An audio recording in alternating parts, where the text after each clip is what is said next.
Hi, I'm Stephen Cronin. Today I'm going to show you how to paint this little forest woodland scene.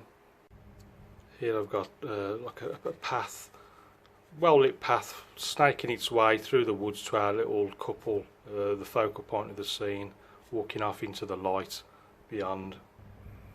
You see, putting the trees in various tones from the very light to the very darkest helps create a sense of depth all the way across. A few more on this left hand side, darkest tones in the foreground and sort of the lightest ones in the distance. These big foreground trees put in using the height brush, and then a little rigger brush just to put some twigs and branches right over the well lit area to maximise the contrast. But before I show you how you painted this, let's have a quick look at the materials. And the colours, we've got ultramarine, cadmium yellow, Payne's grey, alizarin crimson, raw sienna, burnt umber and light red. Just use the two brushes. Got the large on Ranson height brush, number 3 rigger, and the paper's 15 by 11 watercolour paper. Then we'll start this one off with just clean water all over the paper. This will just lubricate everything, keep everything soft in the distance, no hard edges, especially in the sky area. And I'm doing a bit of raw sienna, a bit of cadmium yellow. I'm just going to put this in all the way down to the bottom. Quite a watery mix. I want to see it sort of dripping down the page slightly. Not too much, but just enough to keep everything loose.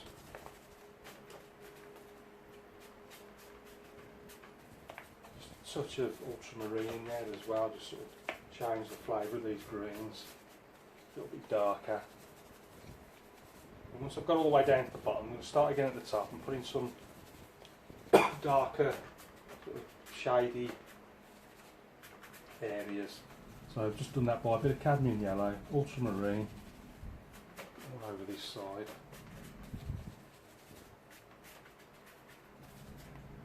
More water. Ooh. Just a bit more water, just to loosen the palette up a little bit. Just a little bit dry there. What I've done is just dip the corner of the brush into the water jar. It's had a bit of ultramarine, a bit of Payne's grey, so they really darken it up. Like that.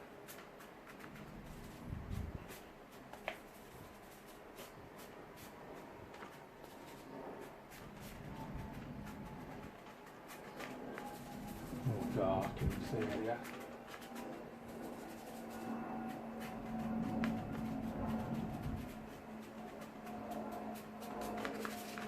Just fill those white blanks in.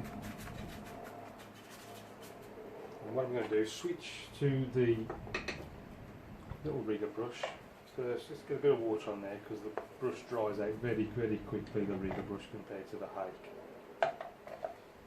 Just to help it out a little bit. And I'm just mixing a bit of blue, bit of yellow, and then I'm just flicking straight up these distant trees. These will be the furthest ones away that you can just about see. Reload the brush, bit of blue, bit of yellow, a few more on this side.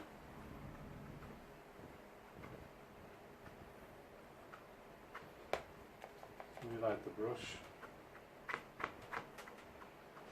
Then I'm also just picking up the paint that's already on the paper and going up with that. If this paper was dry, I'd have to just I'd be constantly reloading. You see, a lot of it, because it's still wet, it's just fading in. But as it dries, it'll go on stronger and stronger. Get a bit of Payne's grey into the mix as well.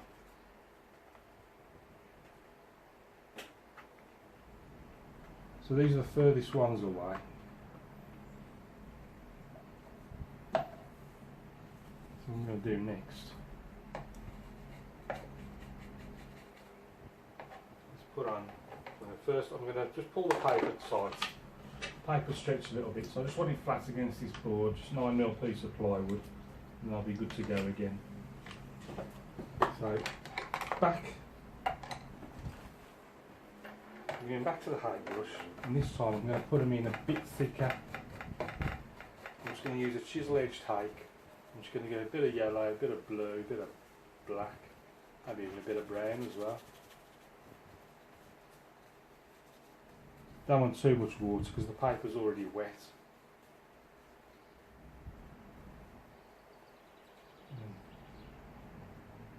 I'm just going to flick a few up.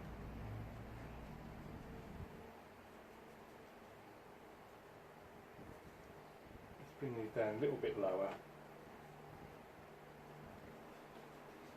Don't do them all symmetrical. Do them, vary the sizes and the angle that they go up. Don't do them all sort of parallel, perfectly upright. Just do some slanting to one side or another.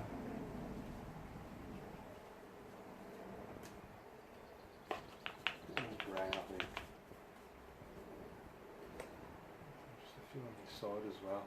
And then what I'll do when I put the trunks in, I'll just go back to the rigger brush and just put a few twigs and branches on there as well. This one's a little bit further away.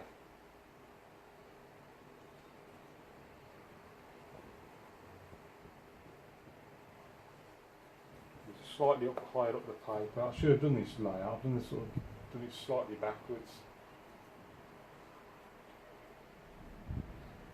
There's these ones here that start about there. These are further back. The ones that come lower down are closer to us. Should put those further ones in first, but not to worry.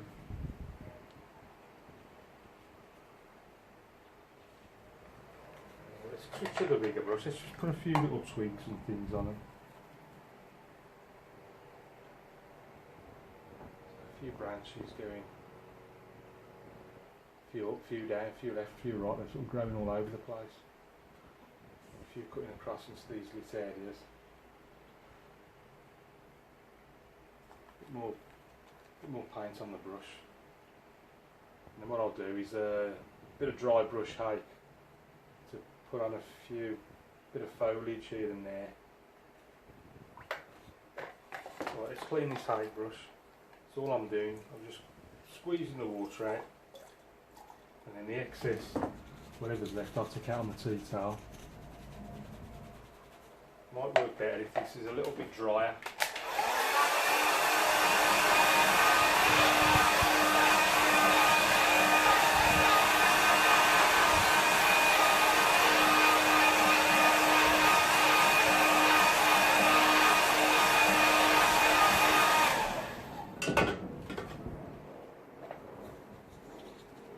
Going to get a little bit of raw cyan, a little bit of cadmium. I'm just going to put some of these leaves on. A bit more raw cyan, a bit more cadmium.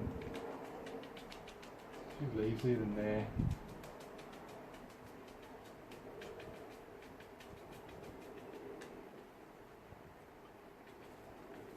So if you define this distant.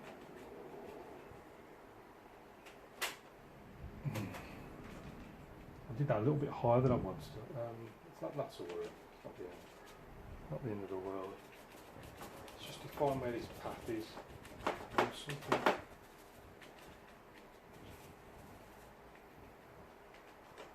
Just took a little bit of ultramarine on there just to darken it very, very slightly.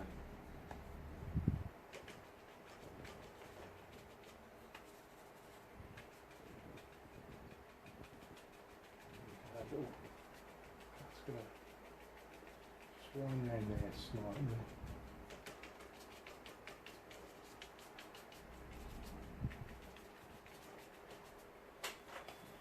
Get a little bit darker.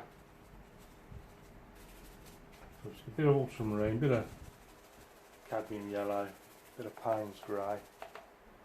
Let's just get this up a little bit darker. Just those sort of shadowy sections.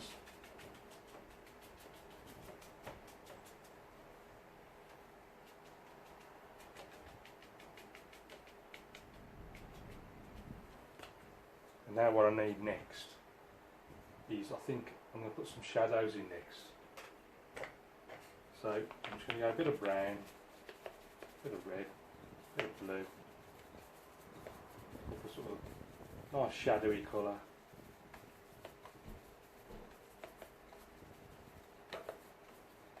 There's burnt umber, light red, ultramarine, and then I'm going to imagine the light sort of coming in this direction. So follow those lines like that.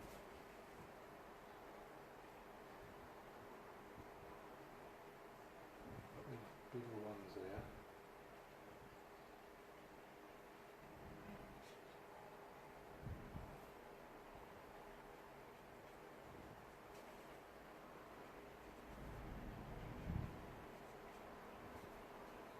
More paint. And like this. Just darken those a little bit.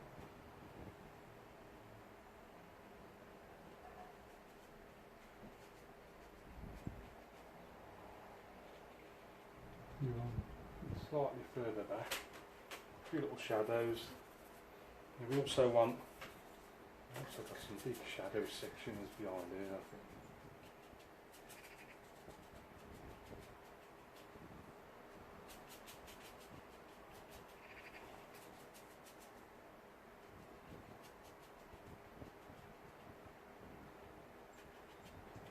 Some big sort of shadowy areas around there.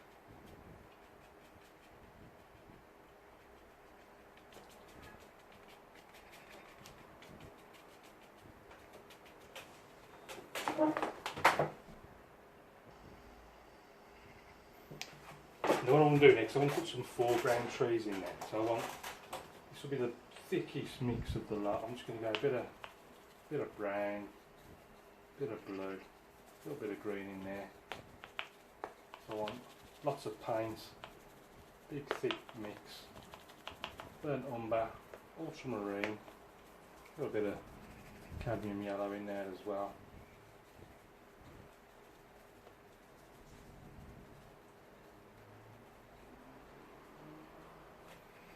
Right, so we want one, I think, let's put one there like that, cuts it right across there, see the light area, so it contrasts nicely.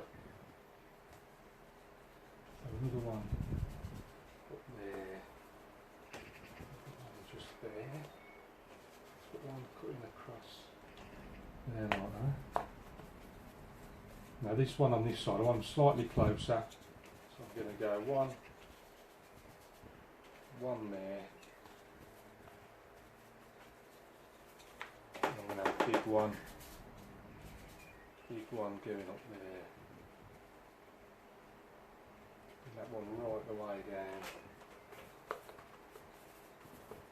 Obviously these are going to need shadows as well, so I'm just put some shadows on these.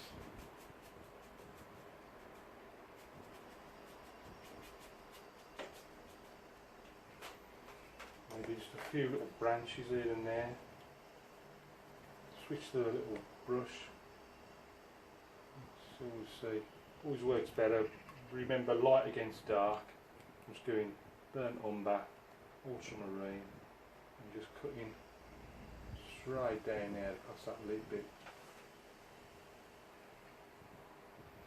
A few more going down there like that. A few to the left, few to the right. Don't want to get too balmy.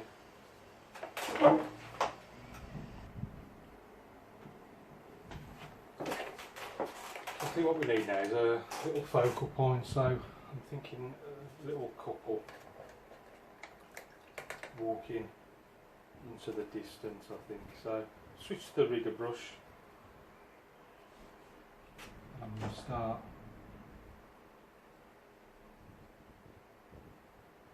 with the man. You're looking at, it's like a little carrot shape, so start with a pointy top and then come down. And then little dot for his head. And then the lady next to him, little bit shorter.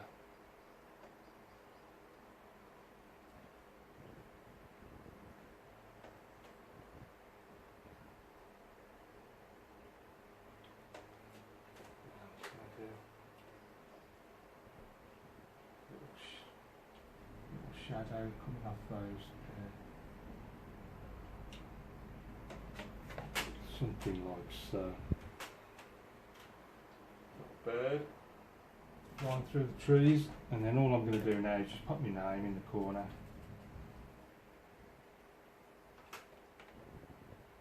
And I'm going to call that one done. So let's see what it looks like with a mount on.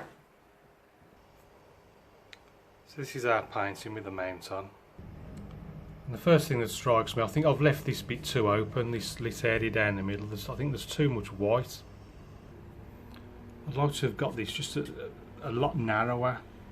Maybe even just paint it all over the green, just add very light green in the middle, and then it just sort of darkens as it gets wider.